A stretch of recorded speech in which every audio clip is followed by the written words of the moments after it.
विमान के फर्श को गलती से कई लुटेरों द्वारा धकेल दिया गया था। लुटेरे फर्श के नीचे से बाहर चढ़ गए और विमान में अरबों नकद नोट छिपे हुए थे। डाकू ने पहले बैंक नोट का पर्दा खोला और फिर विमान पर हैंडल को दबाने दिया, जबकि विमान में लोग ध्यान नहीं दे रहे थे। इस समय विमान के पीछे के केबिन का दरवाजा धीरे धीरे खुल गया। विमान के पायलट ने इसे देखा। धिक्कार है, ये विमान विफल क्यों हो गया? इसके तुरंत बाद दो लुटेरों ने बैंक नोट को बांधने वाली सुरक्षा रस्सी को काट दिया।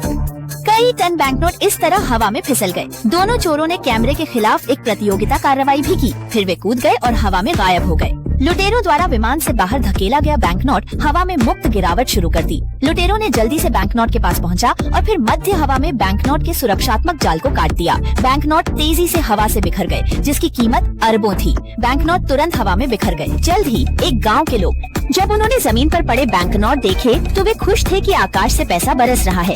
लेकिन जैसा कि सभी को पता था, यह सब लुटेरों का दिया हुआ उपहार था और लुटेरे गुफा में गायब हो गए।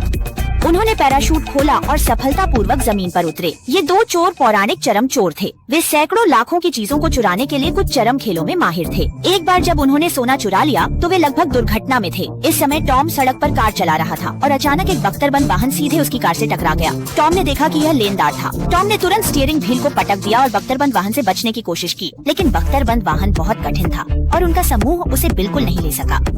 मैंने सोने का नाटक किया और दौड़ता रहा। ट्रक बख्तरबंद वाहन से टकराने वाला था, इसलिए टॉम ने जानबूझकर बख्तरबंद वाहन की सड़क को अवरुद्ध कर दिया और उसे सड़क के किनारे टकराने दिया। एक अन्य वाहन चट्टान के नीचे गिर गया क्योंकि उसने रास्ता साफ नहीं देखा। इस बीच चोरों का दूसरा समूह उनकी चीजों को हथियाना चाहता था और टॉम ने तुरंत रिमोट कंट्रोल दबा दिया।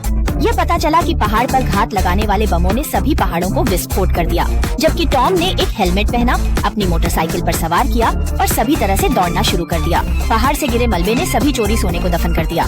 टॉम और उनके भाई ने इन बजरी के हमलों से बचने के लिए मोटरसाइकिल की सवारी की। वे लंबे समय तक सवारी की और आखिरकार एक चट्टान के किनारे पर पहुँचे। इस समय सामने एक चट्टान है, पीछे की बजरी के साथ क्या करना चाहिए? टॉम ने बिना किसी हिचकिचाहट के थ्रॉटल बटन को चालू किया और दो मोटरसाइकिलें जल्दी से चट्टान से गिर गईं। सौभाग्य से नीचे गंदगी थी ताकि वे मर न सके। बजरी की आपूर्ति से बचने से पहले दोनों लंबे समय तक पहाड़ों और जंगलों में चले गए। अंत में हालांकि टॉम को सोना नहीं मिला, उन्होंने सभी चोरी किए गए सामान को शून्य में बदल दिया। वे पैसे से नहीं चले गए, लेकिन उन्हें जरूरतमंद लोगों को दे दिया।